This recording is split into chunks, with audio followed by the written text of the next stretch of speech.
언제나 너에게 기울이시니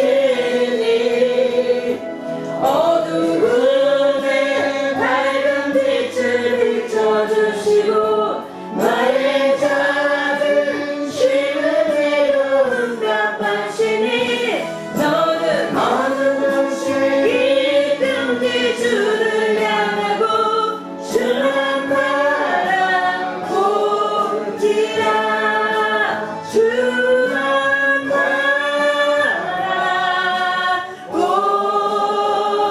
바라보지라.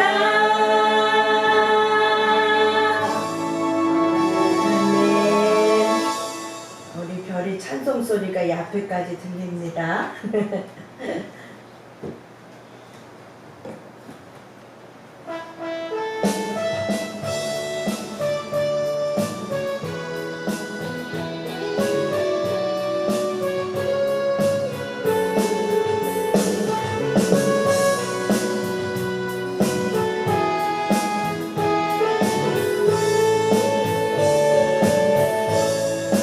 감사해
할렐루야. 아멘. 네. 모두의 표정이 그냥 환하십니다.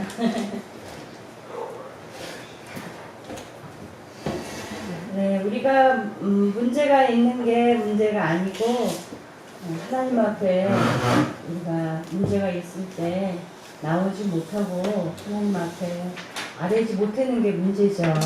그죠? 예, 우리 내일교회 성도님들은 하나님께서 이렇게 훈련하셔서 또 자녀들도 어릴 때부터 이렇게 문제가 있을 때 하나님 앞에 내 문제를 갖고 나오고 이런 훈련이 되어 있는 것이 너무나 감사하더라고요. 예, 우리가 우리의 힘으로, 우리의 지혜로, 우리의 능력으로 그렇게 한 게 아니죠. 그죠?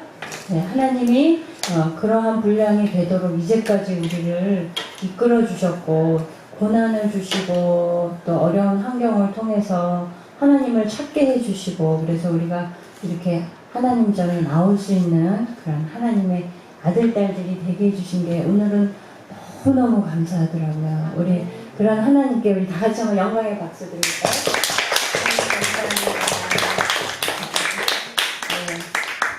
네. 나라 민족을 위해서 기도해 주시고요. 그리고 또 우리 부모님들 위해서 우리 건강 주시고 무엇보다도 영과 혼과 육을 다 지켜주셔서 마지막 시간까지 하나님 나라 입성하는 시간까지 영육간의 강건해서 정말 하나님이 주시는 지혜로 가정을 잘 다스리시고 또 하나님께 영광 돌리시는 우리 부모님들 될 수 있도록 위해서 기도해 주시고 또 우리 자녀들은 어떠한 상황 가운데서도 하나님 앞에 무릎 꿇고 아뢰고 감사하고 영광 돌릴 수 있는 그런 지혜로운 자녀들 되게 되려고 그래서 문제가 있을 때 하나님으로부터 답을 찾는 그런 자녀 되게 달라고 기도해 주시고 오늘 예배를 위해서 기도하시겠습니다. 전능하신 하나님 감사합니다. 오늘도 하나님의 은혜로 주의 자녀들이 있게 되었습니다. 하나님 아버지 하나님의 은혜가 크고 아버지 우리가 정말 하나님이 허락하신 이 귀한 땅에서 이렇게 아버지 평안히 거하게 하심을 감사합니다. 하나님 날마다 우리가 풍요롭게 먹고 싶은 대로 먹으며 쉴 수 있을 때 아버지 주시는 그 은혜들을 하나님 감사를 드립니다. 하나님 아버지 우리의 입술에서 언제나 이런 하나님의 은혜에 감사할 수 있는 이 백성들 되게 도와주시옵시고 아버지 우리가 거하는 이 땅을 하나님 기억하여 주옵소서. 아버지 이 나라와 이 민족을 하나님의 은혜와 아버지 성령으로 붙들어 주셔서 아버지 이 땅에 악하고 폐역한 것들이 들어오지 않게 하시고 예수 그리스도의 문화가 기독교의 문화가 이 땅 가운데 온전히 뿌리내려지고 아버지 이 땅에서 하나님을 찾는 이들이 날마다 늘어가며 진정 우리를 다스리시는 참 하나님을 찾을 수 있도록 하나님 이 나라 가운데 하나님의 성령을 다시 한번 부어주셔서 아버지께서 주신 평안과 아버지 이 자유와 이 믿음을 하나님 소멸하지 않도록 도와주시기를 원합니다. 남북의 평화적인 승리를 이룰 수 있도록 아버지 위정자들에게 주의 지혜를 부어주시옵시고 방해하는 세력이 없게 하여 주시고 열강의 그러한 힘들 가운데 아버지 작은 나라가 눌려서 정말 힘을 못 쓰고 있습니다. 하나님 붙들어 주시옵시고 아버지 스스로 정말 나라를 지킬 수 있는 그런 힘을 길러갈 수 있도록 이 민족에게 지혜와 아버지 힘을 허락하여 주시옵소서. 오늘도 주의 전에 나온 아버지 우리 부모님들을 위해서 기도합니다.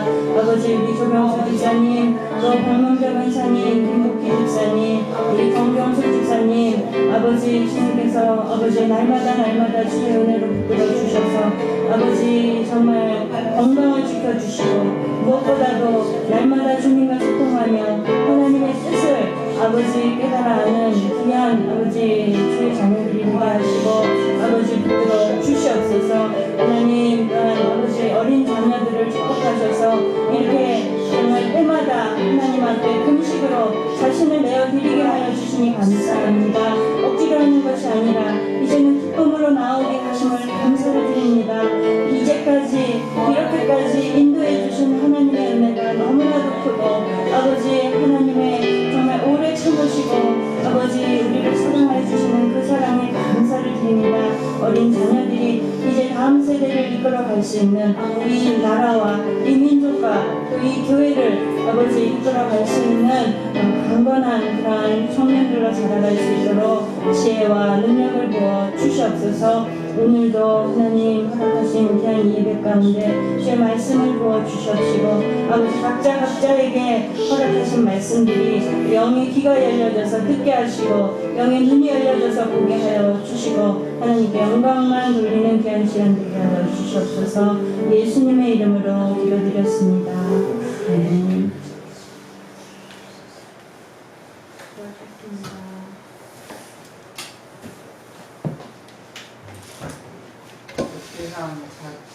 네, 할렐루야. 오늘 이제 4장으로 넘어갔습니다. 4장 1절로 23절 말씀 기도하겠습니다.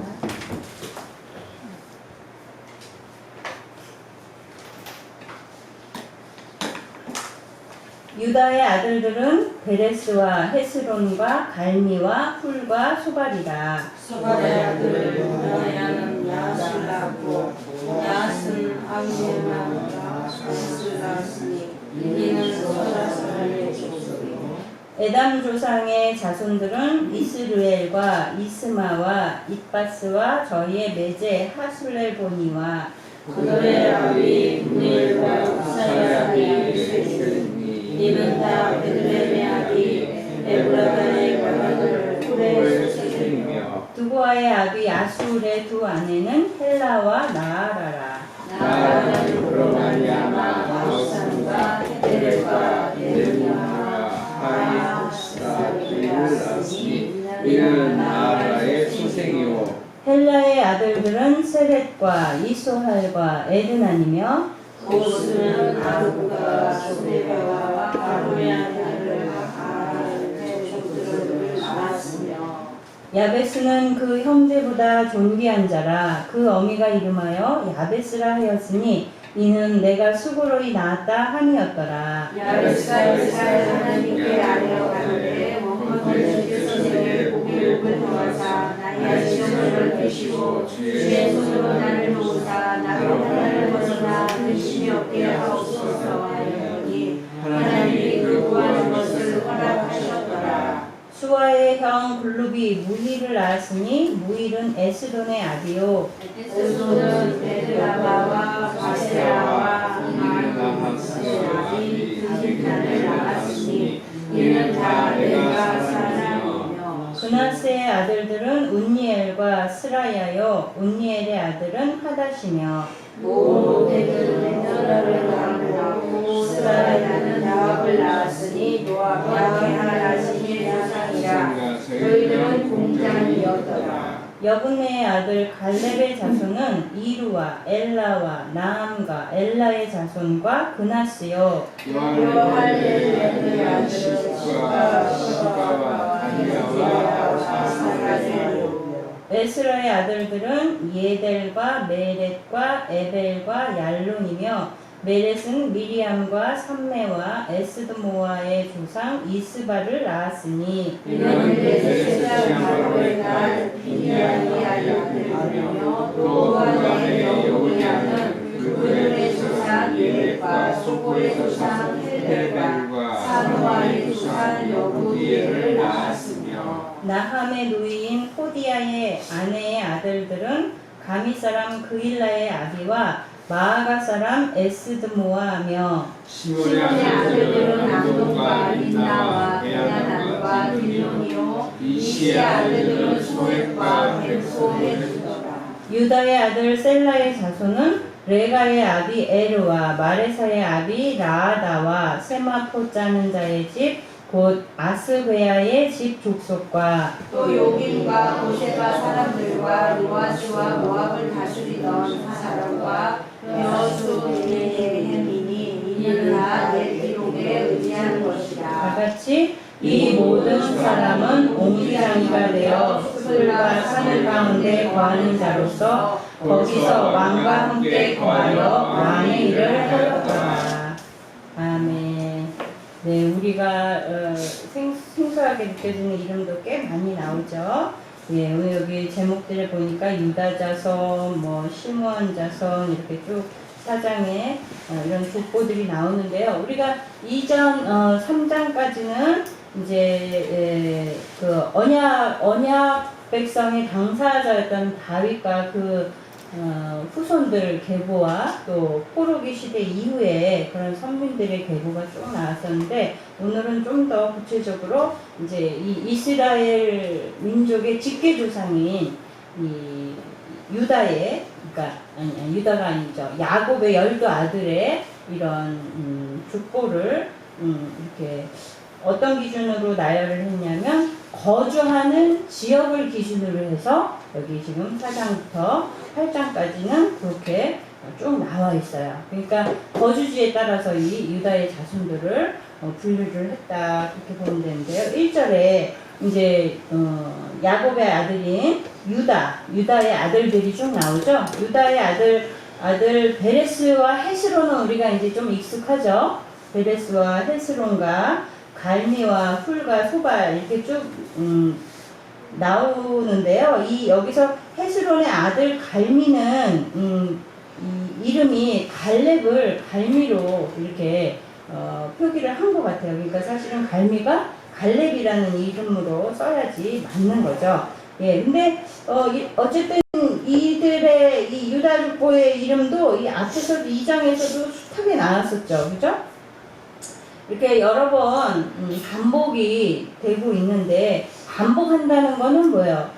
강조하시는 거죠. 좀 더 강조해서 이 이름들을 나열해 주셨는데, 그 이유는 이 유다 지파가 그만큼 이스라엘 내에서 중요한 그 위치를, 역할을 감당했고, 그리고 그 이후에 정말 다윗과 또 메시아 족보까지 이르기까지 하나님 나라에 크게 기여한 그러한 지파다, 그런 족속이다라는 거를 더 강조하고 싶으셔서 이렇게 적어 놓으신 것 같아요, 반복적으로. 그러니까 뭐야, 하나님께서 하나님께 충성된 자들의 그 이름에 대해서 더 잘 기억하길 원하시고, 또 사람들에게도 그것을 알리기를 하나님이 원하신다는 걸 우리가 여기서 볼 수 있죠. 네. 그래서 예수님께서도 우리 계시록 한번 볼까요? 계시록 3장 12절.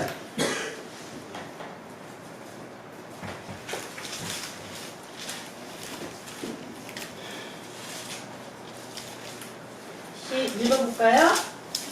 자, 찾으셨어요? 시작. 이기는 자는 내 하나님 성전의 기둥이 되게 하리니 그가 결코 다시 나가지 아니하리라. 내가 하나님의 이름과 하나님의 보호성 하늘에서 내 하늘로부터 내려온 새 예루살렘이 나의 새 이름을 그의 위에 기록하리라.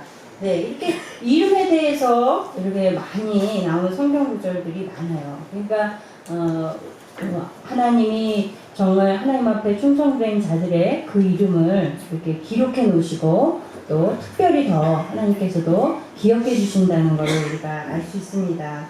예. 그리고 이렇게 쭉 가다 보면 우리가 익숙한 이름이 하나 있어요. 9절에 야베스라는 이름은 우리가 야베스의 복 해가지고 많이 들어들 보셨죠? 그런데 이 야베스는 사실 성경에 이렇게 이 내용이 여기밖에 없어요. 이름은 물론 나오는 데가 있긴 하지만 족보상으로. 그런데 이 야베스가 어떤 사람이었는지 구체적으로 어떤 그 족보에 속해 있는지 구체적인 거는 사실 안 나와 있고, 이렇게 다만 야베스는 그 형제보다 존귀한 자라, 그 어미가 이름하여 야베스라 하였으니 내가 수고로이 낳았다 함이었더라. 그리고 10절에는 야베스가 무엇을 했는가? 이스라엘 하나님과 아뢰어 가로되 원컨대 주께서 내게 복의 복을 더하사 나의 지경을 넓히시고 주의 손으로 나를 도우사 나로 환난을 벗어나 근심이 없게 하옵소서 하였더니 하나님이 그 구하는 것을 허락하셨더라. 그러니까 이 형제보다 존귀한 자로 불렸잖아요. 그러니까 성경에서 존귀한 자라고 명칭하는, 그렇게 붙여주는 경우에는 하나님 앞에 충성되고 순종하는 자, 하나님의 말씀에 순종하는 자들에게 이렇게 존귀한 자다 그렇게 불러주시고, 또 선을 행하는 사람들에게 또 존귀한 자라고 불러주셨고, 그리고 어떤 믿음에 있어서, 신앙에 있어서 지도자급의 그런 사람들, 선지자, 훌륭한 선지자나 이런 분들을 존귀한 자라고 했고, 또 존귀한 자라고 한 경우는 어떤 경우가 있냐면 굉장히 많은 명성과 부와 이러한 권세와 이런 것들을 누렸던 사람들, 유명한 사람들, 그런 사람들을 존귀한 자라고 그렇게 성경에서 부르고 있거든요. 이 중에서 아마도 이 여러 내용으로 봤을 때 이 야베스는 마지막에 이런 유력한 어떤 권세를 얻고 부귀영화를 누렸던 그런 사람이었던 것 같아요. 예, 그래서 가문을 빛냈던 거죠. 그래서 존귀한 자라고 이렇게 명명이 됐는데, 우리가 야베스의 복이라는 책이 나올 정도로 이렇게 얼마나 우리가 복받기를 좋아해요. 그리고 이 야베스의 기도 이것을 가지고 우리가 자녀들을 위해서 기도할 때도 그걸 거래를 읽으면서 우리 자녀들을 위해서 기도도 하고 그러잖아요. 그러니까 우리 후손들이나 자녀들이 하나님의 이런 복을 받아서 존귀한 자로 불려지기를 우리가 다 원하죠. 우리 부모들은 그렇게 훌륭한 사람이 못 되었다 하더라도 우리 자녀들만큼은 존귀한 자로 불려지는 그런 사람이 되기를 우리가 바라고 하나님 앞에 간구를 하잖아요.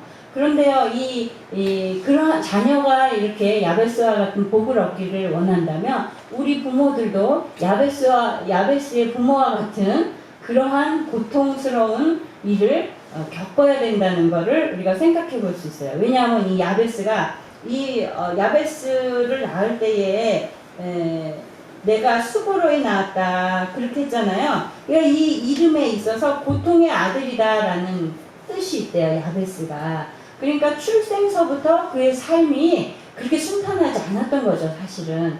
그러니까 어쩌면 그가 출생할 때에 그의 가문이나 아니면 그 마을이나 그 지역에 있어서 큰 어려운 일들이 많이 있었고, 또 그가 장성했을 때도 어쩌면은 외부의 침입이나 뭐 기근이나 이런 여러 이유로 인해서 이 야베스가 큰 고통을 당했는지도 모르겠어요. 왜냐하면 그가 그의 기도의 내용을 보면 야베스가 어떤 고난을 많이 당했구나. 그래서 이 고난들을 하나님이 잘 이기게끔 해주시기를 이렇게 간절히 구했구나라는 것을 알 수가 있거든요. 그러니까 부모가 얼마나 많이 자녀를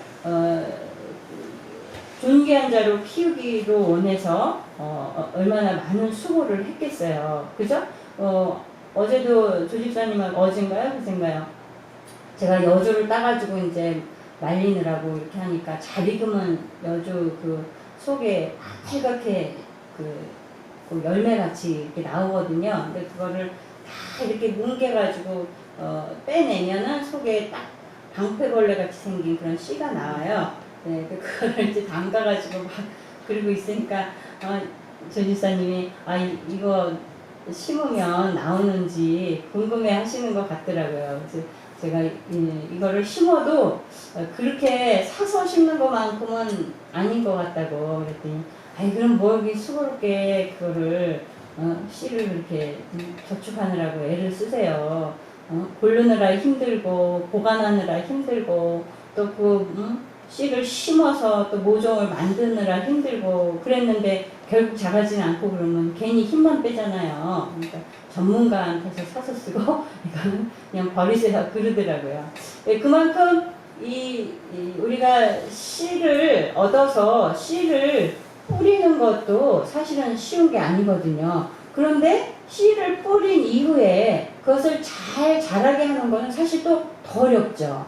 그래서 뭐 하나를 심어도 그거의 특성을 잘 알아서 어떻게 해야 잘 자라는지, 어떻게 해야 튼튼하게 되는지 그런 것들을 또 공부를 해야 돼요. 그래서 어디를 잘라줘야 되고 순을 어디를 미리 잘라줘야 되고 어디는 건드리면 안 되고 어떻게 잡아줘야 되고 이런 거를 공부를 해서 우리가 저 조그만 밭을 운영하면서도 그렇게 해야 되거든요. 그러니까 양육을 한다는 것도 우리 자녀를 양육하고 사람을 양육한다는 것도 굉장히 어려운데 더더군다나 하나님이 기뻐하시고 하나님이 존귀 여기는 자로 양육한다는 게 쉽지가 않잖아요. 그래서 우리가 이렇게 어린 자녀들을 마음 아프지만 때로는 억지로도 금식을 시키기도 하고 이렇게 자진해서 이렇게 할 수 있는 분량에까지 부모님들이 사실은 수고를 많이 하신 거예요. 어려서부터 이 훈련을 시키기 위해서. 왜 그러겠어요? 하나님께로 나아올 수 있는 하나님의 사랑을 받을 수 있는 그런 믿음의 분량에 이르게 하기 위해서 그런 수고들을 아끼지 않고 하겠죠. 여러분, 사랑하는 자녀가 밥을 굶는 것이 부모는 제일 마음이 아픈 거예요. 그죠? 그래서 TV에도 보면요, 주말 드라마 제일 사랑스러운 내 딸인가? 거기 보니까 막내딸이 좋아하는 남자랑 교제를 엄마가 반대하니까 나 굶을 거야! 그리고 입을 뒤집어쓰고 굶으니까 엄마가 그냥 막 발을 동동거리면서 쫓아가더라고요. 그러니까 부모는 자녀가 밥을 안 먹는다 그러면 막 가슴이 그냥 무너지고 미어지고 그냥 애가 죽을까봐 그러죠. 근데 우리 교회 부모님들은 그래요, 안 그래요? 안 그러죠. 네. 어쨌든 이렇게 자녀가 단식하고 금식하는 거를 본다는 게 쉬운 게 아니에요. 그래도 그렇게 하잖아요. 왜? 자라가게 하기 위해서, 하나님의 복을 받게 하기 위해서, 그리고 하나님을 찾는 자녀로 키우기 위해서 그런 어려움도 다 부모님들이 감내하는 겁니다.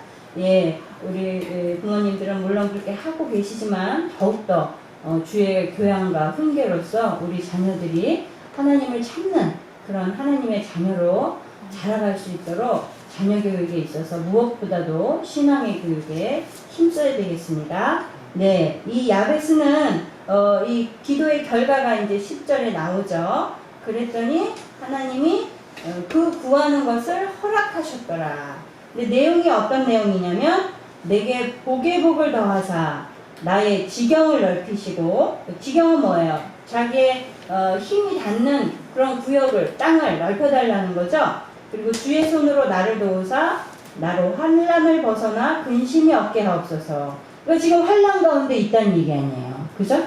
환난 가운데 있어서 하나님 앞에 이렇게 기도했는데 이렇게 딱 한 번만 기도를 했겠어요? 아니죠.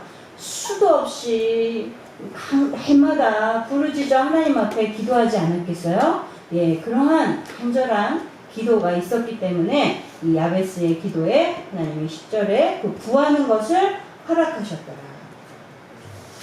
이렇게 하나님의 응답이 떨어진 거예요. 그러니까 우리가 기도가 얼마나 중요한가에 대해서 사실은 성경 곳곳에 많이 나와 있거든요. 예수님께서도 구하라 그러면 너희에게 주실 것이요, 찾으라 그러면 찾을 것이요, 문을 두드리라 그러면 너희에게 열릴 것이라. 그러니까 우리가 하나님의 은혜와 복을 받지 못하는 것은 사실 말씀대로 한다면 우리가 구하지 않고 찾지 않고 두드리지 않았기 때문에 열리지 않고 막혀있는 거예요. 그러니까 우리가 응답이 될 때까지 우리가 부르짖어 기도한다면 응답이 되겠어요, 안 되겠어요? 형통함이 있겠어요, 없겠어요? 있겠죠. 네, 하나님은 분명하게 말씀으로 우리에게 찾는 자에게 이런 복을 주시는 것에 대해서 구약서부터 신약까지 수도 없이 말씀하고 계십니다. 그러니까 문제가 있을 때 유괴 방법으로 풀려고 하면 절대로 안 되고 하나님 앞에 왜 나에게 이런 문제가 왔는지, 왜 이런 고통이 나에게 있는지 하나님 앞에 먼저 나와서 무릎을 꿇고 아뢰고 부르짖어서 기도해야 되는 거예요. 그래야지 하나님의 자녀들은 그 문제가 해결되지. 이름은 편말은 하나님의 자녀라고 붙였는데 그 삶의 모습은 하나님의 자녀가 아니면 사단의 밥만 되고 노리게만 되다가 하나님 앞에 책망만 받는 거죠. 그러니까 여러분 가정이나 개인적으로나 또 학교에서나 사회생활 하는 데 있어서 어떤 문제가 있다, 나를 자꾸 신경 쓰이게 하는 것들이 있다, 내게 고통 주는 것이 있다. 그렇다면 어떻게 해야 된다고요? 기도해야 되죠. 그죠? 네, 기도하면 10절의 마지막에 하나님이 그 구하는 것을 허락하셨더라. 그 형제보다 존귀한 자가 되어서 이렇게 성경에도 이름이 기록되는 이런 사람이 된 거죠. 이렇게 성경에 기도하는 사람이었던 수많은 사람들이 있잖아요. 아브라함, 모세, 다윗, 솔로몬, 히스기야 이런 사람들, 다니엘 이런 사람들도 다 하나님 앞에 하나님마다 기도하는 사람이었어요. 뿐만 아니라 우리 예수님도 하나님이시면서 그분은 하나님 아버지께 날마다 습관적으로 기도하셨다고 그랬거든요. 예수님도 그렇게 기도하셨는데 우리가 뭐라고 무슨 깡으로 혼자 뭘 얼마나 다 잘할 수 있다고 우리가 기도 안 하고 살아갈 수 있겠어요. 그죠? 그러니까 날마다 하나님 앞에 여러분의 삶을 아뢰고 문제도 아뢰고 또 하나님께 감사도 드리는 그런 기도 생활을 빠뜨리시면 안 되겠습니다. 여러 번 강조해도 지나치지 않죠. 11절부터는 이제 여러 이름들이 좀 생소한 이름들이 많이 나와요. 그렇지만 어쨌든 이 성경은 이스라엘의 역사라고 할 수 있잖아요. 그죠? 이 역사 속에는 그 이름들이 실제 있었던 인물들의 이름들이 이렇게 많이 기록이 돼 있는데 그렇지만 이 성경이 자세하게 모든 일을 다 기록할 수가 없잖아요. 이 한정된 지면에. 그래서 하나님의 감동으로 하나님의 사람들을 통해서 아주 엑기스만 압축해서 이렇게 성경에 기록을 해놓은 거거든요. 그런데요, 오늘 이렇게 지금 계속 우리가 역대기를 시작하면서부터 계속 보니까 이 아브라함의 족보와 이 야곱의 족보의 이름들이 여러 차례 계속해서 반복해서 나온단 말이죠. 이 쓸 것도 많은 이 지면에 이렇게 많은 지면을 할애해서 이 이름들을 기록했다는 것은 그만큼 하나님께서 소중하게 생각하시고 또 그 이름들을 기억하시려고 한다는 것을 우리가 알 수 있어요. 우리가 만약에 대통령이 우리 이름을 한 번만 불러준다고 해도 우리가 얼마나 영광스러워 하겠어요. 그죠? 문재인 대통령이 어느 날 내외동교회 아무개 이러면서 그 이름을 명명해 준다면 온 나라의 사람들이 듣기도 하겠지만 우리 스스로가 가문의 영광이다. 우리나라 대통령이 내 이름을 불러줬었다. 이러고 말하지 않겠어요. 대대로 자손들한테. 그런데 만왕의 왕이신 하나님께서 지금 이 이름을 불러주셨다는 것은 굉장한 거죠. 이 당시에는 이 포로기 이후에 굉장히 성경이 그 이전의 성경들이 잘 보존되지 못했을 상황으로 가만히 되는데도 불구하고 좀 이 이름들이 아주 구체적으로 기록이 되어 있거든요. 이거는 사람의 힘으로 한 것이 아니고 하나님의 감동으로 하나님이 이 이름들을 다 나열해 주셨다고 믿어져요. 그러니 하나님께서 그 이름을 기억해 주셨기 때문에 이 이름들이 기록이 된 거죠. 더군다나 여러 차례 반복해서 이 이름들이 기록이 됐습니다. 우리가 성도라는 이름을 가졌지만 세상 가운데서 살아가죠. 그래서 세상 속에서도 사람들이 나를 알아주지 않고 여러분들의 이름을 기억해 주지 않을 때 굉장히 속상할 때도 많죠. 그리고 섭섭하고 굉장히 자괴감에 빠질 때도 있을 텐데 그러나 섭섭해 하실 필요가 없어요. 세상에서 이름이 알려지는 것보다 더 중요한 거는 누가 이 이름을 기억하시는 게 중요할까요? 하나님이 내 이름을 기억하시는 게 중요하잖아요. 여기 나온 사람들은 사실 그렇게 물론 큰 일을 한 사람들도 중요한 사람들도 있지만 이 중에는 오늘 읽은 중에는 별로 그냥 그렇게 큰 적이 없었던 사람들도 많이 기록돼 있잖아요. 그 업적이나 뭐가 나타나지 않은. 그러나 하나님은 하나님 앞에 충성된 자들의 이름을 그들이 유명했든지 유명하지 않았든지 하나님 기억해 주신다는 거죠. 거기서 우리가 위로를 얻는 거예요. 그러니까 나는 애를 쓰고 기를 쓰고 여호와를 위해서 충성되게 살았는데 아무도 나를 알아주지 않아요. 내 존재는 크게 빛나지 않아요. 그래도 우리는 하나도 섭섭해할 필요가 없는 거예요. 하나님이 내 이름을 기억해 주시니까. 여기 보세요. 이 별 볼 일 없어 보이는 사람들의 이름들도 다 기록을 해주시잖아요. 그죠? 그것은 그들이 하나님 앞에 충성된 일꾼이었다는 것을 하나님이 증명해 주시는 거란 거죠. 그렇다면 우리의 본향인 천국에 하나님의 그 생명책의 이름에 하나님의 상급자의 이름에 우리의 이름이 들어있어야 되죠. 그죠? 그래서 나의 이름이 올려져서 하나님이 기억하시는 내 이름이 되어야겠어요. 그죠? 네, 이번 주에 주일날 찬양하면서도 우리가 그 힘든 가운데도 앞에 나와서 찬양을 하는데 그냥 가슴이 뭉클하더라고요. 그런데 어떤 마음이 제 마음에 확 드냐면 하나님이 꼭 그렇게 말씀하시는 것 같아요. 내 딸아, 내가 너의 고통을 내가 알고 있다. 별이야, 내가 너를 사랑한다 하시는 것 같은 그런 마음이 확 감동이 와가지고 제가 울컥했거든요. 그러니까 하나님이 우리가 소리도 없고 말도 없고 나타내지도 못하고 그럴지라도 하나님을 향한 충성된 우리의 그 진심과 이 충성들을 하나님이 다 알고 계실 줄 믿습니다. 네, 그러니까 우리가 세상에서 빛나려고, 세상에서 유명해지려고, 세상에서 잘 사는 자가 되려고 노력할 것이 아니라 하나님이 내 이름을 기억하실 만하게 내가 살아야 되는 거예요. 그죠? 하나님이 나를 보시고 흡족해 하실 만큼 나의 삶을, 방향을 정하면서 살아야 되는 거예요.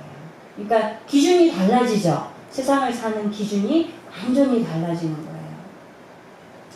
네, 그런 사람이 신약에 있었어요. 어떤 사람이었냐면 고넬료라는 사람이었어요. 그래서 고넬료는 하나님이 자기를 아시는지도 모르고 아무것도 모르고 그죠? 하나님을 믿는 충성된 자였어요. 그때 하나님이 그에게 뭐라고 말씀하셨나 제가 읽어드릴게요. 사도행전 10장 4절에 하루는 제9시쯤 되어 환상 중에 밝히 봄에 하나님의 사자가 들어와 가로되 고넬료야 하니 고넬료가 주목하여 보고 두려워 가로되 주여 무슨 일이니까 천사가 가로되 내 기도와 구제가 하나님 앞에 상달하여 기억하신 바 되었으니 네, 소리도 없이 빛도 없이 그저 하나님을 위해서 일한 거 아니겠어요? 하나님을 사랑하는 마음에 충성되게 일했는데 하나님이 그의 이름을 기억하신 거죠.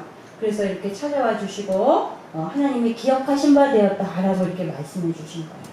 그래서 이방인 중에 그가 구원함을 얻잖아요. 그죠? 네. 계시록 3장 5절에 오늘 이 이름에 관련돼서 얘기들이 참 많은데요. 예, 계시록 3장 5절 한번 찾아봅시다.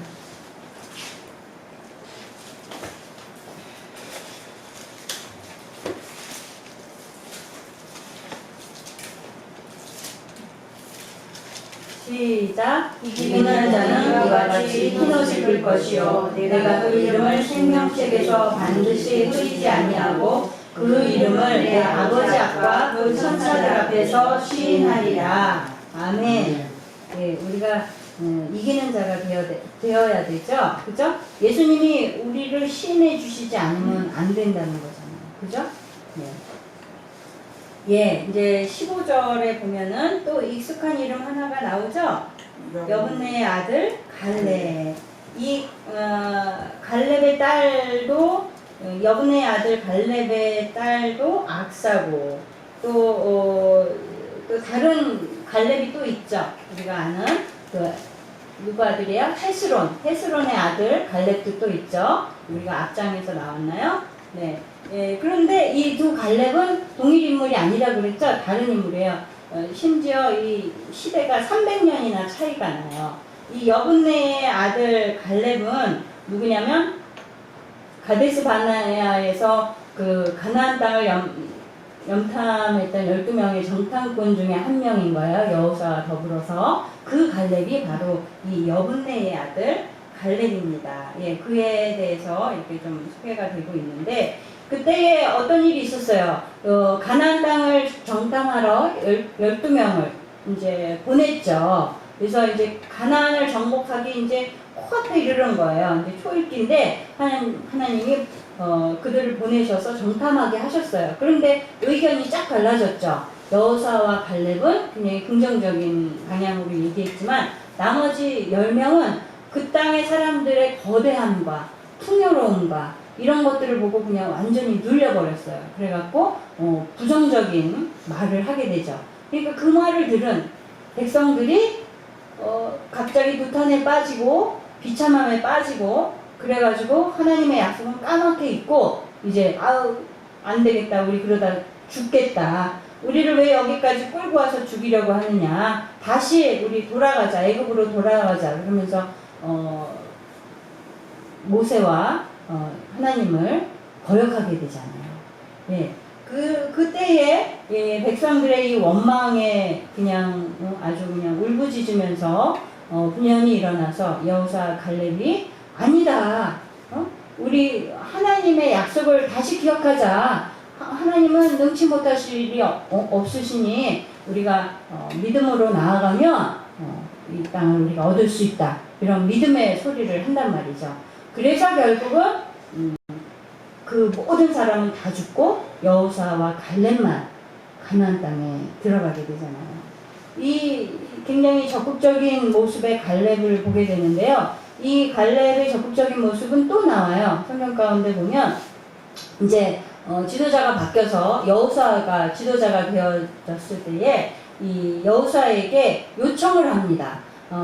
우리 지파는 우리 가문은 저 헤스론 땅, 그 땅은 말하자면 그 거대한 족속들이 살고 있는 그런 땅이었어요. 그러니까 쉽게 침범하기 어려운, 정복하기 어려운 땅이었는데 그 땅을 우리가 취하겠습니다. 허락해 주십시오. 그래서 허락을 받아내서 그 땅을 용감하게 싸워서 그 땅을 차지한단 말이죠.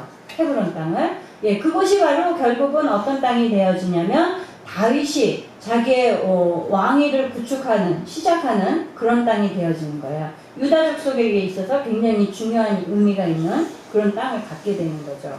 그러니까 믿음으로 이 땅을 차지한 이 갈렙인 거예요. 그러니까 이 갈렙에 대한 이 내용이 나오는 것은 우리에게 성도들에게 좀 적극적으로 믿음에 있어서 하나님의 나라를 찾는, 구하는 이런 적극적인 믿음이 얼마나 중요한지, 예수님께서도 세례 요한 때부터 지금까지 천국은 침노를 당하나니 침노하는 자는 빼앗느니라 이렇게 말씀하셨거든요.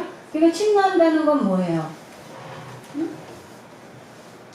들이댄다는 거 아니에요. 들이댄다. 이게 뭐예요? 적극적으로 하나님의 나라를 얻기 위해서 적극성을 띠고 열심으로 해야 된다는 거죠.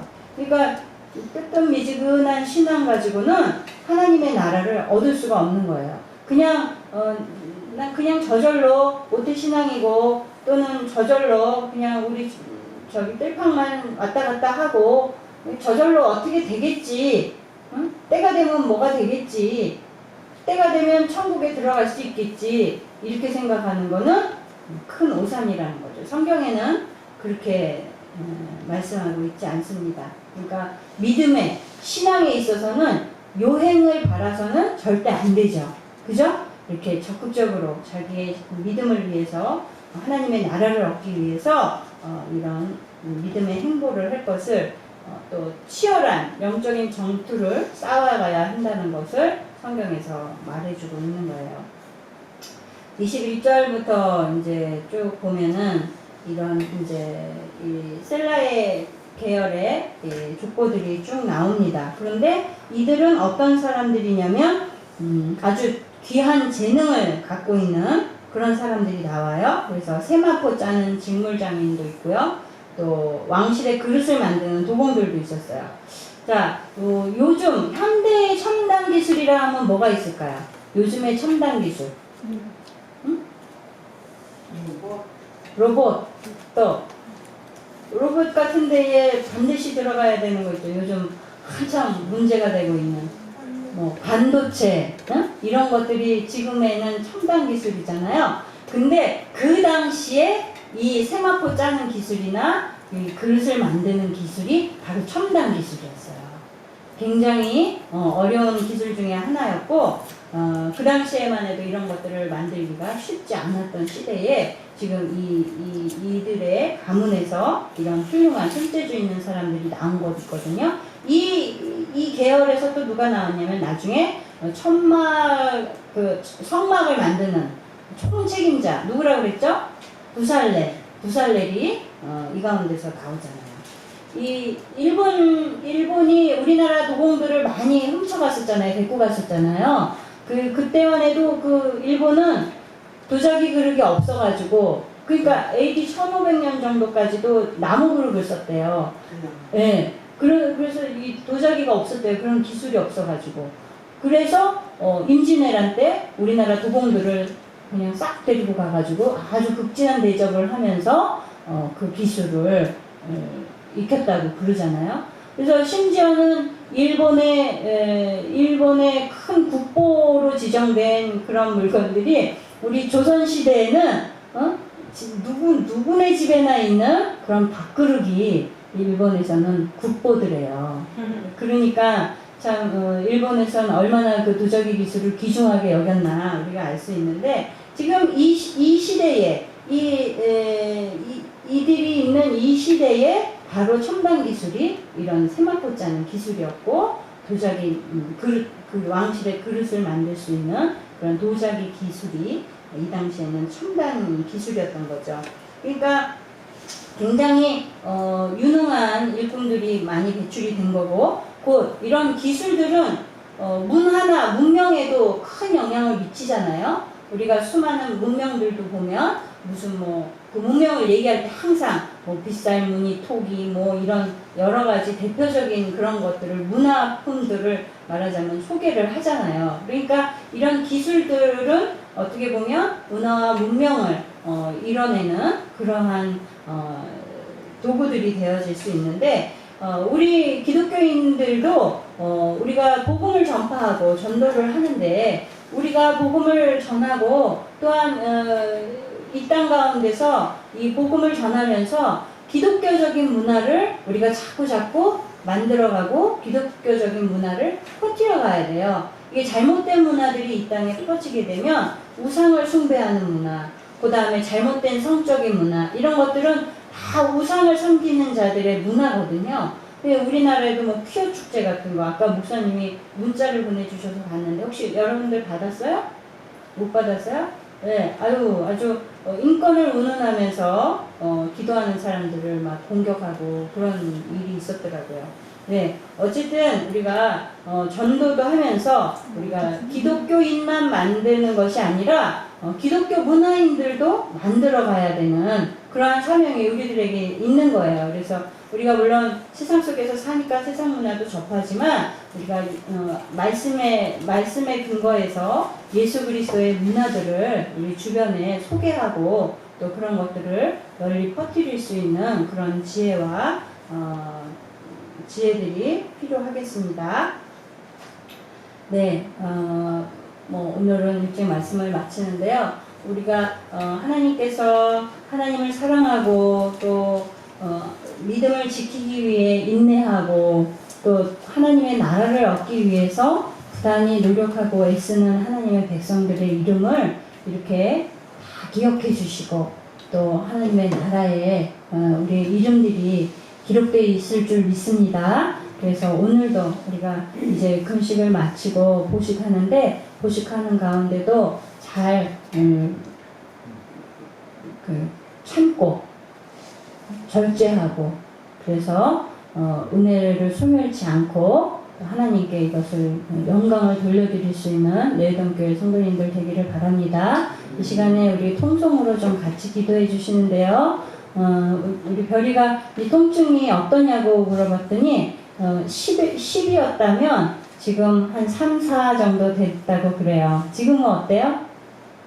그래요? 네. 이렇게 많이 어쨌든 줄어들었는데요. 이제 보식하면서 많이 기도하고 하나님 만날 수 있게 기도해 주시고 또 안수해 주시는 우리 권 집사님 이렇게 직장 갔다 오셔서 또 이렇게 예배 참석하셨는데 세임 주시고 그 손을 통해서 하나님의 능력이 우리 별이의 허리를 치유해 주시기를 우리 다 같이 통성으로 위해서 중보기도 해주시겠습니다. 간절히 기도하시겠습니다. 전능하신 하나님, 살아계신 하나님, 우리의 치료자 되시고 우리의 구원자 되시며 우리를 사랑하시는 아버지 하나님, 오늘도 아버지 저희들이 하나님 앞에 이렇게 모여서 금식하며 아뢰었습니다. 아버지 특별히 정말 아버지 앞에 이렇게 장기로 금식하면서 아버지 자신을 내어드린 우리 신별이를 기억하여 주시옵소서. 아버지 우리 모두가 온전히 정말 금식을 마친 같이 보식도 은혜롭게 잘 마칠 수 있게 도와주시고 이 기간에 하나님을 만나고 아버지 기도를 회복하고 하늘에 상달되는 기도가 올려지는 귀한 시간 되게 하여 주시옵시고 우리 아버지 권집사님에게 하나님의 은혜와 권능으로 붙잡아 주시기를 원합니다. 피곤한 중에도 아버지 정말 하나님께 예배드리기 위하여 나아왔사오니 하나님 그 오른손에 하나님의 권능을 부어 주시옵시고 아버지 정말 우리 별이의 허리를 얹을 때에 아버지 즉시로 모든 악한 것들이 떠나가게 하여 주시옵시고 하나님 깨끗함을 얻을 수 있도록 도와 주시옵소서. 아버지 정말 하나님께서 영광 얻으시기를 원합니다. 이러한 능력을 행하여 주시니 감사합니다. 이것이 주를 영화롭게 하고 정말 우리가 이 복음을 전하는 귀한 도구가 되어질 수 있게 하여 주시옵소서. 감사드리며 예수님의 이름으로 기도드렸습니다. 아멘. 주기도문으로 예배를 마칩니다. 하늘에 계신 우리 아버지여, 이름이 거룩히 여김을 받으시오며 나라의 마옵시며 뜻이 하늘에서 이룬 것 같이 땅에서도 이루어지이다. 오늘날 우리에게 일용할 양식을 주옵시고 우리가 우리에게 죄지은 자를 사하여 준 것 같이 우리 죄를 사하여 주옵시고 우리를 시험에 들게 하지 마옵시고 다만 악에서 구하옵소서. 대개 나라와 권세와 영광이 아버지께 영원히 있사옵나이다. 아멘.